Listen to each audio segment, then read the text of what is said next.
I'm here with assistant men's basketball coach Carlos Wilson here at Arkansas State University.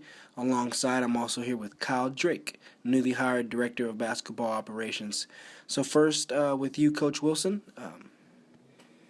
how would you evaluate this past basketball season here at Arkansas State?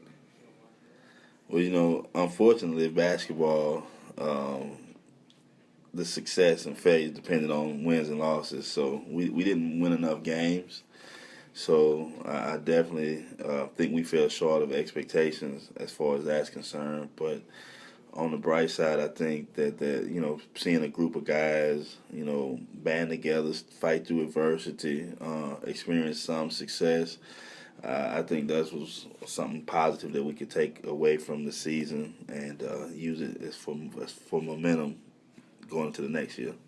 So, with that, how do you think the next year will pan out? I know that we have everyone coming back on the basketball team, and all the coaches and the staff are coming back. So, how do you plan on having the same team next year that you had this year, and what can be different to have better success?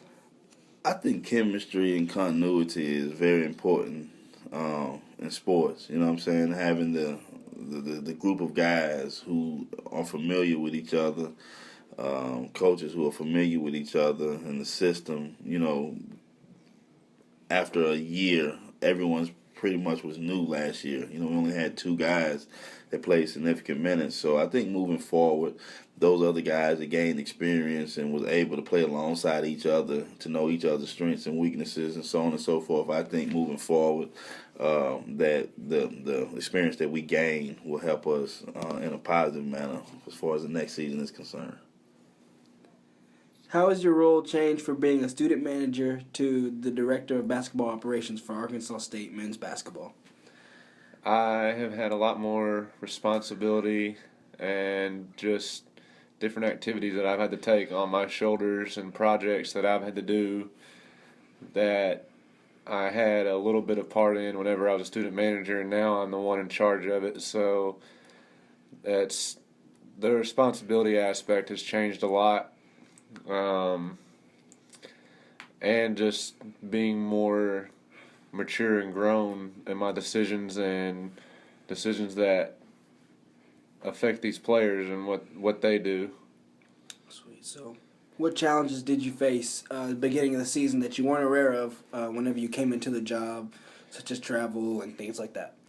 Well, for travel, the non-conference season was kind of hard for me because I've never gone to the places such as Toledo, Ohio, and Purdue. I've never been to those places, so trying to find hotels that fit Coach Brady's needs was a bit difficult because in conference season we pretty much stay at the same places, so that was easier than non-conference. Also, just having to juggle one trip to the next, because if we would play on the road on a Wednesday and then turn around and play on the road on Saturday or Monday, that's a quick turnaround. So I have to be kind of 3 games ahead of what our schedule really is. So thinking more of I'm thinking 2 or 3 games ahead of what we're really on, just so I can be prepared and ready for any obstacles or problems that arise. So, what would a typical one day from the time you get to the office to the time practice is over? What would that day look like from the moment you get in till practice? Well, first thing I do is check my emails, and I'm looking at my emails at all times in the office, on the phone, either calling players, calling hotels, calling bus companies, emailing bus companies and hotels, and then any kind of there could be small projects that Coach Brady needs done for me, such as make sure he wants to watch some film. It might be a single game, or he might want me to get different clips of a certain team or of our players So I have to get that done by usually 2 or 2:30. Make sure the players are on time. During practice, I'll run the shot clock and the scoreboard, and then also help the manager with whenever he needs help with collecting basketballs or